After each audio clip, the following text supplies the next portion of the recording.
Good morning all of you. आज हम पढ़ने वाले हैं प्रोडक्ट एंड ब्रांड मैनेजमेंट में न्यू प्रोडक्ट का डेवलपमेंट। मैंने आपकी पिछली क्लास में पढ़ाया था कि प्रोडक्ट जो है वो कैसे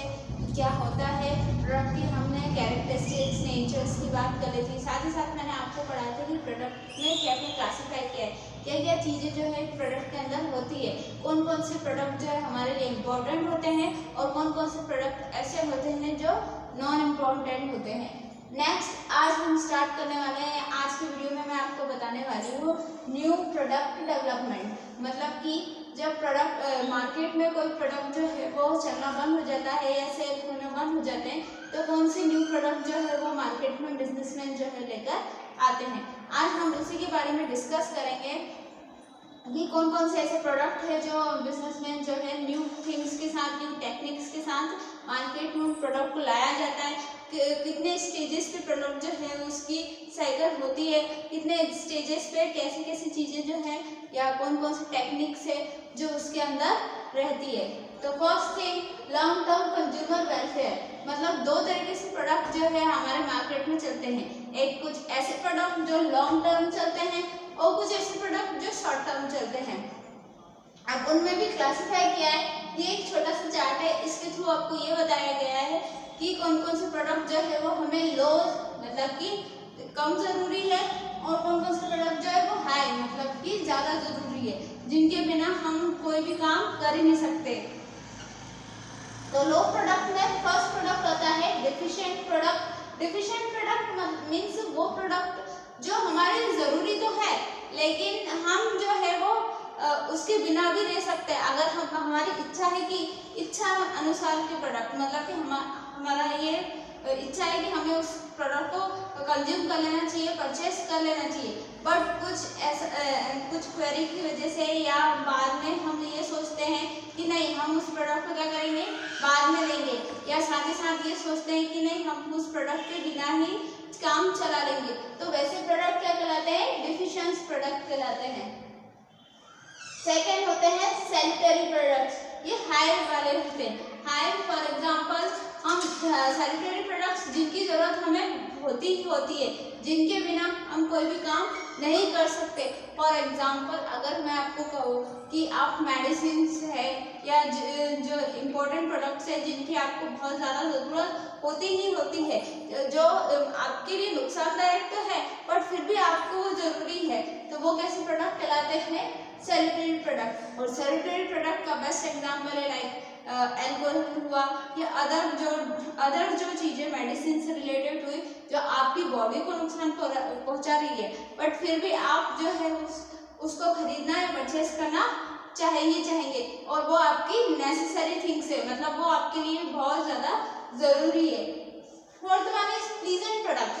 प्लीजेंट प्रोडक्ट वो प्रोडक्ट होते हैं जो कि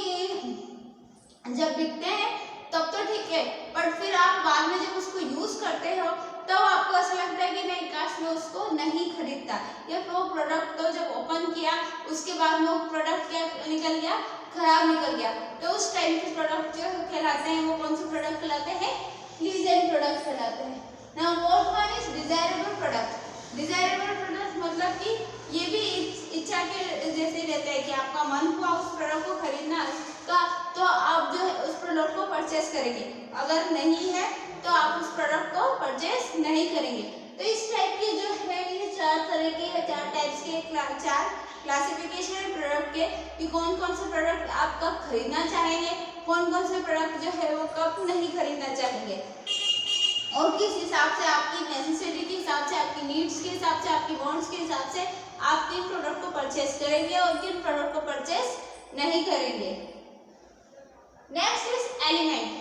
अब मैं बात करती हूँ एलिमेंट्स की। कौन कौन से ऐसे एलिमेंट्स है जब आप कोई प्रोडक्ट जो है न्यू मार्केट में लेकर आते हैं तो कैसे उस प्रोडक्ट को क्लासिफाई करते हैं, कैसे वो प्रोडक्ट जो है दूसरे प्रोडक्ट से अलग दिखता है, तो कौन कौन से एलिमेंट्स हम उस प्रोडक्ट में यूज कर सकते हैं आइए हम देखते हैं। फर्स्ट है डेवलपमेंट ऑफ न्यू थिंग्स। उसके अंदर कुछ न्यू थिंग्स न्यू टेक्निक्स का डेवलप करना। पहले वो प्रोडक्ट के अंदर कौन सी चीज़ें जो है वो यूज़ की गई थी, कौन से टूल्स यूज़ किए गए थे, और कौन कौन से जो इंग्रेडिएंट्स है वो आपने यूज किए थे, वो सारी चीजें। मान लो मैंने आपको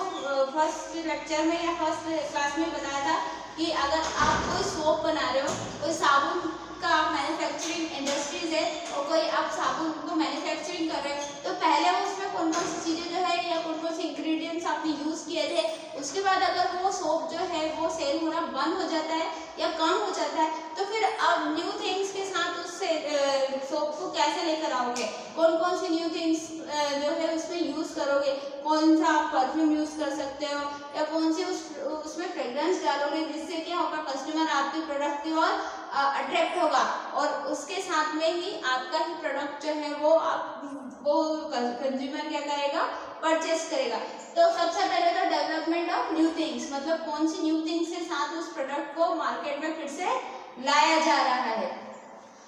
सेकेंड होता है इम्प्रूवमेंट ऑफ प्रोडक्ट। अब उस प्रोडक्ट का इम्प्रूवमेंट करना, बहुत सारी चीजों में इम्प्रूवमेंट करना, साइज में इम्प्रूवमेंट करना, या आप कह सकते हो साइज को कम कर देना या ज्यादा कर देना, और उसके साथ ही साथ प्राइस में इम्प्रूवमेंट कर देना, या तो कम कर दोगे या ज्यादा कर दोगे। तो ये सारी चीजें भी क्या करती है, प्रोडक्ट को अलग बनाती है। मान लो पहले जो है वो कम में बिक रहा था, अब आपने क्या किया, उसको थोड़े से साइज बड़ा कर दिया और उसके बाद प्राइस में भी इम्प्रूवमेंट जो है इंक्रीज कर दिया, प्राइस को भी ज्यादा कर दिया। पहले जो 10 रुपीज का मिलता था वो 10 रुपीज वाले 20 रुपीज में मिलने वाला। या तो साइज में चेंज नहीं करोगे, सिर्फ प्राइस में चेंज करोगे। कभी कभी साइज में इंडस्ट्री मैन्युफैक्चरिंग कंपनी साइज में चेंज नहीं करती है, बिजनेसमैन कहते हैं कि नहीं आप जो है इसके साइज में चेंज नहीं करोगे, हम जो है इसके प्राइस में चेंज करेंगे। तो फिर बिजनेसमैन क्या करता है, जब उसके साइज में चेंज नहीं करता तो वो उसके कभी कभी प्राइस में चेंज कर देता है, या फिर अगर वो कंपटीशन जो है वो ज्यादा बढ़ चुका है तो वो साइज में चेंज करने के साथ साथ प्राइस में चेंज नहीं करता, वो आपको एक्स्ट्रा देने की बात करता है, 10% एक्स्ट्रा, 20% एक्स्ट्रा। तो ये सारी चीजें जो है वो अपने प्रोडक्ट को अलग दिखाने के लिए या अलग दर्शाने के लिए जो है वो रहती है, जिससे क्या हो सके आपका प्रोडक्ट दूसरों के प्रोडक्ट से कितना अलग दिखता है, ताकि लोग जो है उसकी तरफ अट्रैक्ट होते। तो ये थे 2 पॉइंट जो कि एलिमेंट्स ऑफ प्रोडक्ट, कौन कौन से ऐसे एलिमेंट्स होते हैं, कौन कौन से ऐसे टेक्निक्स होते हैं जो कि हम यूज करते हैं। Next is improvement in packaging. मैंने आपको बताया करें कि साइज में वो इम्प्रूवमेंट करेंगे, साथ ही साथ पैकेजिंग, जो बाहर का जो पैकेज रहता है या पैकेट रहता है वो कस्टमर को सबसे ज्यादा अट्रैक्ट करता है कि उसकी पैकेजिंग किस तरीके से की है, उसका जो ऊपर का ओवरऑल जो आप कह सकते हो वो क्राइटेरिया जो है या जो भी पैकेज किया हुआ है, पैकिंग है किस तरीके से किया हुआ, उसमें कौन कौन सी चीजें जो है हमने यूज की गई है। फॉर एग्जाम्पल आप जब कोई टॉय लेना जाते हो तो वो या प्रोडक्ट की बात कर लेते हैं, तो मैं चिल्ड्रंस के लिए एक चॉकलेट आता है जिस कॉल्ड किंडर जॉय। तो जब किंडर जॉय को आप लेने की बात करते हो तो किंडर जॉय में वो चीजें जो ऊपर से पैकेजिंग की गई है और उसके साथ में वो कार्टून, वो छोटे छोटे टॉयज उसमें निकलते हैं, वो टॉयज के बारे में बताया गया है कि इसके अंदर से टॉय निकलेंगे, या उसकी पूरी ओवरऑल पैकेजिंग जो है उसका शेप जो है वो किस टाइप से, उसको 2 बॉक्सेस में ज्वाइन करके रखा गया है कि आप उसको ऐसे करके ओपन कीजिएगा तो वो उसमें दो बॉल्स जो है वो इस तरफ निकलेगी और इसका क्रीमी फैक्टर जो है इस तरफ होगा, उसके साथ साथ आपको एक गेम भी फ्री मिलेगा। तो ये सारी चीजें क्या करती है, लोगों को अट्रैक्ट करती है। इससे क्या हुआ, बच्चे जो है छोटे छोटे, उसकी प्राइस तो हाई ही है बट बच्चे क्या हुआ उसके पैकेट को देखकर या उसके टेस्ट को देखकर क्या हुए, उसमें इम्प्रूवमेंट किया, किस चीज में इम्प्रूवमेंट किया, न्यू थिंग लेकर आए कि वो उसकी पैकेजिंग में नई चीज जो है इंक्लूड कर दी, साथ ही साथ उसके साइज में इम्प्रूवमेंट कर दिया और उसके पैकेजिंग में इतने इम्प्रूवमेंट कर दिया कि जिससे लोग क्या हो गए, बच्चे जो है वो अट्रैक्ट हो गए और वो ज्यादा से ज्यादा वही चीज क्या करने लगे, परचेस करने लगे। तो ये जो चीजें हो रहती है प्रोडक्ट को अट्रैक्ट करने के लिए ज्यादा बेनिफिट देती है। तो ये एलिमेंट्स थे जो कि क्या करते हैं, प्रोडक्ट को अट्रैक्ट करने की कोशिश करते हैं कि कैसे प्रोडक्ट को, हमारे प्रोडक्ट को दूसरे प्रोडक्ट से अलग बनाया जाए और कैसे हमारा प्रोडक्ट जो है वो अलग दिखे। Next is step. अब आपका प्रोडक्ट जब मार्केट में आता है तो कौन कौन सी स्टेप्स के थ्रू आता है, कौन कौन से ऐसे स्टेप्स है जो मार्केट के प्रोडक्ट में इंक्लूड होती है। First is exploration. एक्सप्लोरेशन सबसे पहले क्या करेगा, बिजनेसमैन क्या है उसके बारे में सोचेगा। एक्सप्लोर करना मतलब कि उसके बारे में सोचना, कौन सा प्रोडक्ट लाया जाए, कैसा हम प्रोडक्ट जो है वो बेच सकते हैं मार्केट में, कैसे प्रोडक्ट जो है वो मार्केट में बिक सकते हैं, कौन से प्रोडक्ट की ज़्यादा से ज़्यादा डिमांड जो है वो कंज्यूमर को रहती है। तो सबसे पहले तो ये चीज़ें सोचना, बिजनेस अपने दिमाग से क्या करेगा, एक्सप्लोर करेगा, मीन्स वो सोचेगा कि कौन सा प्रोडक्ट जो है मैं मार्केट में लेके जाऊँ जिससे मुझे प्रॉफिट भी हो, साथ ही साथ ज़्यादा से ज़्यादा कस्टमर क्या करे उससे अट्रैक्ट हो और ज़्यादा से ज़्यादा क्या हो सके, वो सेल हो सके। Next is screening of idea. अब फिर वो क्या करता है, जब प्रोडक्ट के बारे में सोच लेता है फिर अपने आइडिया को स्क्रीन करता है, लोगों को तब बताता है जो उसके बिहाफ में काम करते हैं या उसके बिजनेस के अंदर जो एम्प्लॉयज है, वर्कर्स है, सारे लोगों को, वो मैनेजर्स है, इन सबको अपने आइडिया स्क्रीन करेगा, मतलब सबके सामने वो आइडिया दर्शाएगा कि हम जो है ये ऐसा प्रोडक्ट बना सकते हैं, इसकी प्राइस जो है ये रख सकते हैं, इसका साइज जो है ये रख सकते हैं, ये प्रोडक्ट को क्या चीज़ों में, ये मान लो हैंड वॉश का आप एग्जांपल देखें तो हैंड वॉश का कौन कैसा उसका पैकेट होगा, कैसे उसमें लिक्विड हम कितना डाल सकते हैं, कितना ml की वो बॉटल हम रेडी कर सकते हैं, कितने कितने कितने तरीके से हम उस बॉटल को सेल आउट कर सकते हैं, कितने साइजेस में सेल आउट कर सकते हैं, बड़ी बॉटल को कितना प्राइस में करना है, बड़ी बॉटल का साइज कैसा रहेगा, तमाम तरह की चीज़ें जो है वो आइडिया को स्क्रीन करता है सबके सामने कि हम जो है वो कितने तरह की बॉटल सबके सामने सेल आउट करेंगे, कितना उसमें लिक्विड जो है वो फिल होगा, उससे वो बॉटल जो है वो कितने में मार्केट में कितने में बॉटल जो है वो बिकेगी, कितने साइज में अवेलेबल रहेगी, बड़ी छोटी और सबसे छोटी 3 टाइप्स में या 3-4 टाइप्स में, जो भी चीज़ें वो सोच सकता है, जो भी आइडिया जो है उसने सोचा है उस प्रोडक्ट के बारे में, वो प्रोडक्ट कैसा है, क्या क्या चीज़ें उसमें हम इंक्लूड कर सकते हैं, और फिर बाकी सब भी उसको और आइडिया जो है देते हैं। मान लो मैं एक बिजनेसमैन हूँ और मैंने एक हैंड वॉश बनाने के बारे में सोचा कि मुझे एक हैंड वॉश कंपनी जो है ओपन करनी है और हैंड वॉश बनाने के बारे में सोचा, तो मैं पहले सोच लिया कि हैंड वॉश बनाना है, अब कैसे बनाना है ये भी सोच लिया कि हाँ लिक्विड चाहिएगा, तो मैं क्या करूँगी, पहले तो इंडस्ट्रीज में बात करूँगी कि भैया मुझे जो है ओपन करना है अपना business which is called hand washing liquid के बारे में, लिक्विड हैंड वॉश जो है वो बिजनेस स्टार्ट करना है। तो अब मैं क्या करूँगी,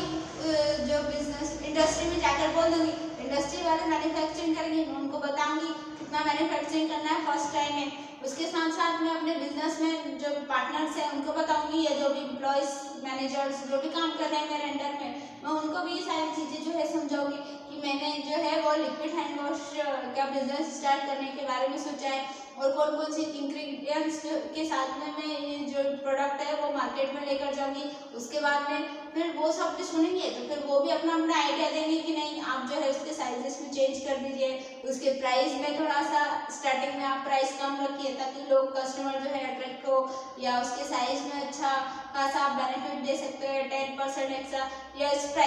प्रोडक्ट के साथ में एक प्रोडक्ट और उससे रिलेटेड जो है वो आप फ्री दे सकते हो, तो एक के साथ एक फ्री, ये सारी चीज़ें जो है न्यू थिंग्स जो है ये 10% डिस्काउंट देना, ये सारी चीज़ें जो है हम इंक्लूड कर सकते हैं, जिससे क्या हो सके हमारा जो प्रोडक्ट है दूसरे प्रोडक्ट से क्या हो सके अलग दिखाई दे सके और साथ ही साथ जो है वो सेल भी ज़्यादा हो। उसके बाद होता है बिजनेस एनालिसिस। अब क्या करना, बिजनेस के अंदर उसको एनालाइज करना कि ठीक है अब वो प्रोडक्ट जो है वो तैयार कैसे होगा, उसको एनालाइज करना बिजनेस के फॉर्म में। एनालाइजेशन मतलब कि जो व्यवसाय है उसके अंदर विश्लेषण करना कि वो प्रोडक्ट जो है, अब हमने आइडिया तो देख लिया किस टाइप का, अब वो प्रोडक्ट को एनालाइज करके देख लो कि हाँ इसके अंदर हो रहा है कि नहीं हो रहा, इसके अंदर हो रहा है कि नहीं हो रहा, उसकी पैकेजिंग सही से हो रही कि नहीं हो रही, वो रेडी हो रहा है कि नहीं टाइम पे वो होता है। तो ये सारी चीज़ें अंडर द बिजनेस या इंटरनल बिजनेस के अंदर हम सारी चीज़ें जो है एनालाइज कर सकते हैं, तो उसको कहा जाता है बिजनेस एनालाइजेशन। मतलब बिजनेस के अंदर जो प्रोडक्ट हमने सोचा है उसके अकॉर्डिंग काम हो रहा है या नहीं हो रहा है। फिर आता है फोर्थ वन इस प्रोडक्ट का डेवलप हो जाना। अब प्रोडक्ट जो है पूरी तरीके से डेवलप होकर नया प्रोडक्ट जो है मार्केट में आ चुका है, अब वो पूरी तरीके से पैकेज भी हो चुका है, उसके साइजेस में भी जो हम डिफरेंस क्रिएट कर सकते हैं वो कर लिया है, प्राइस में भी जो डिफरेंस क्रिएट करना था वो भी कर दिया, साथ ही साथ उसमें कौन कौन सी चीज़ें, कौन कौन से इंग्रेडिएंट्स जो है वो यूज़ करने थे वो भी यूज़ कर चुके हैं हम। तो फाइनली अब हम क्या करेंगे, हमारा प्रोडक्ट जो है पूरी तरीके से डेवलप होकर न्यू प्रोडक्ट जो है मार्केट में या बिजनेस में अभी फिलहाल आ चुका है। मार्केट तो नहीं गया पर बिजनेस में आ चुका है। उसके बाद होता है टेस्ट मार्केटिंग। मार्केट में उसको टेस्ट करने के लिए कुछ प्रोडक्ट जो है वो बेचते हैं। हमने एनालाइज कर दिया, सारी चीज़ें बिजनेस के अंदर हो गई। अब थोड़े सब जो चीज़ें हैं वो हम मार्केट में सेल आउट करते हैं। बहुत सारे सेल्समैन आते हैं ना नए नए प्रोडक्ट्स को लेकर कि ये प्रोडक्ट खरीदिए, आपके लिए ज़्यादा अच्छा रहेगा, फायदेमंद रहेगा, ये रहेगा वो रहेगा। तो वो क्या करते हैं, वो जो न्यू प्रोडक्ट को लाए, न्यू डेवलप प्रोडक्ट को लाए, उसके बारे में इंफॉर्मेशन देते हैं और उसको टेस्टिंग करवाते हैं। बिजनेसमैन टेस्टिंग करने के लिए सेल्समैन का यूज़ करती है। सेल्समैन को अपॉइंट करती है और सेल्समैन को ये समझाती है कि सेल्समैन जो है वो घर घर जाए, डोर टू डोर जाए और उस न्यू प्रोडक्ट के बारे में लोगों को, कंज्यूमर्स को बताए कि क्या बेनिफिट जो है उससे आपको मिल सकता है, क्या जो है एक के साथ एक फ्री मिल सकता है, कम बजट में मिल सकता है। तो ये क्या होगा, मार्केटिंग करने का एक तरीका है। मतलब कि टेस्ट करवा रहे हैं हम, किसमें मार्केट में टेस्ट करवा रहे हैं उस प्रोडक्ट को, ताकि हमें लोगों से जो फीडबैक मिल सके वो पॉजिटिव आ रहा है या नहीं आ रहा है उसका पता चल सके। हमारा प्रोडक्ट जो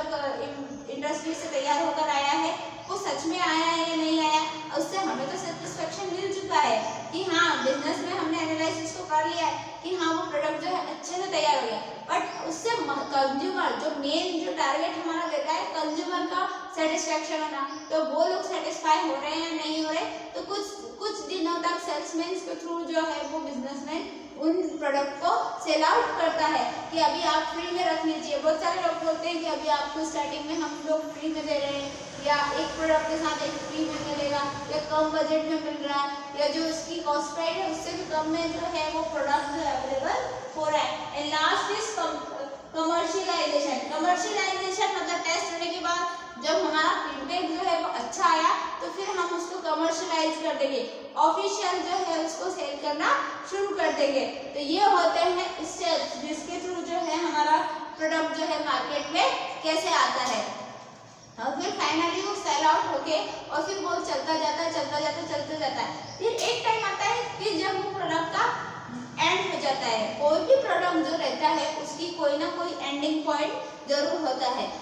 जैसे कि हम फॉर एग्जांपल हमारी लाइफ का भी कोई ना कोई एंडिंग पॉइंट है। हमने बर्थ लिया है तो हमारी लाइफ एंड ही हो गई,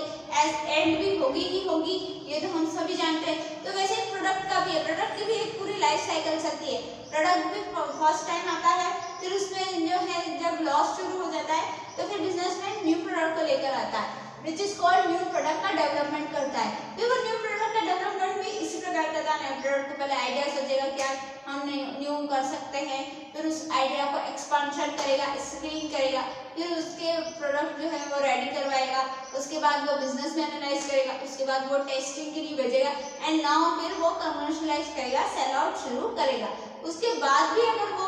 फिर फेल हो जाता है तो फिर उस प्रोडक्ट को क्या कर दिया जाता है, एंड कर दिया जाता है।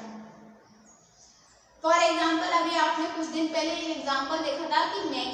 मैगी जो है उसमें कुछ ऐसे इंग्रेडिएंट्स पाए गए थे जिसकी वजह से इंडिया में मैगी जो है वो बैन कर दी गई थी। पूरी तरीके से नेस्ले कंपनी को बोल दिया गया था कि मैगी का उत्पादन करना बंद कर दे, मतलब उस प्रोडक्ट का वो एक्सपांशन करना है, उत्पादन करना बंद कर दे। तो कुछ दिनों के लिए मैगी ना तो वो मार्केट में आई और ना ही उसका उत्पादन हुआ। उसके बाद जो है जो बिजनेसमैन है, जो नेस्ले कंपनी है, उसने उसके बारे में टेस्टिंग शुरू कर दी कि भैया हमारे प्रोडक्ट में ऐसा क्या पाया गया या क्या ऐसा हो गया जिसकी वजह से जो है हमारा प्रोडक्ट जो है फेल हुआ। उसके बाद उन्होंने उसमें टेस्ट किया और उसमें भी वो पाया गया कि नहीं, हाँ हार्मफुल है, वो हमारी जो हेल्थ के साथ जो है मैगी जो है हार्मफुल है। तो फिर उस नेस्ले कंपनी ने क्या किया, मैगी को थोड़े दिन के लिए उसका उत्पादन सचमुच बंद कर दिया गया। फिर थोड़े दिन बाद उन्होंने फिर से फ्रेश स्टार्ट की। सबसे पहले क्या किया, आइडिया सोचा कि नहीं हम फिर से मैगी लेकर आएंगे, क्योंकि मैगी जो है वो इंडिया में बहुत सारी सेल हो चुकी है और नंबर 1 जो इंडिया का ब्रांड है उसमें से नेस्ले कंपनी के जो भी प्रोडक्ट मिलते हैं, नेस्ले जो है जो ब्रांड चलता है नेस्ले, उसमें मैगी जो है वो सबसे ज़्यादा सेल आउट होती है। हर घर में जो है वो मैगी जो है अच्छे तरीके से सेल आउट हो जाती है। तो उसके लिए क्या करा उन्होंने, फिर से एक्सप्लोर किया उस आइडिया को, फिर से सोचा कि नहीं हम फिर से क्या लेकर आएंगे, मैगी को लेकर आएंगे। फिर उन्होंने स्क्रीन आइडिया फिर से स्क्रीन किया, गवर्नमेंट के सामने भी स्क्रीन किया और पहले सबसे पहले तो खुद में स्क्रीन किया। उस आइडिया को स्क्रीन करने के बाद सारे एम्प्लॉयज या इंडस्ट्री को फिर से बोला कि नहीं आप फिर से स्टार्ट करो, अच्छा प्रोडक्ट जो है उसमें यूज़ करो, अच्छी चीज़ें जो है उसमें डालो, उसका जो मसाला आता है उसमें चेंजेस करो, वो भी अच्छी क्वालिटी का होना चाहिए। फिर उसके बाद उन्होंने बिजनेस एनालाइज किया, वो जो प्रोडक्ट पैकेजिंग हो गई, उसके बाद उन्होंने खुद ने उसको टेस्ट किया, एनालाइज किया कि वो प्रोडक्ट अच्छे से तैयार हुआ है या नहीं, मैगी जो फिर से बनकर आई है वो अच्छे से बनकर आई है या नहीं। उसके बाद मार्केट में उन्होंने टेस्टिंग शुरू कर दी एंड फाइनली फिर से जो है कमर्शियलाइज होना स्टार्ट हो गई। और अभी तक जो है वो मैगी जो है फिर से रिस्टार्ट हुई है, जिसके अंदर कोई भी ऐसा आप नहीं बोल सकते कि बैड फीडबैक जो है वो गया है गवर्नमेंट के थ्रू या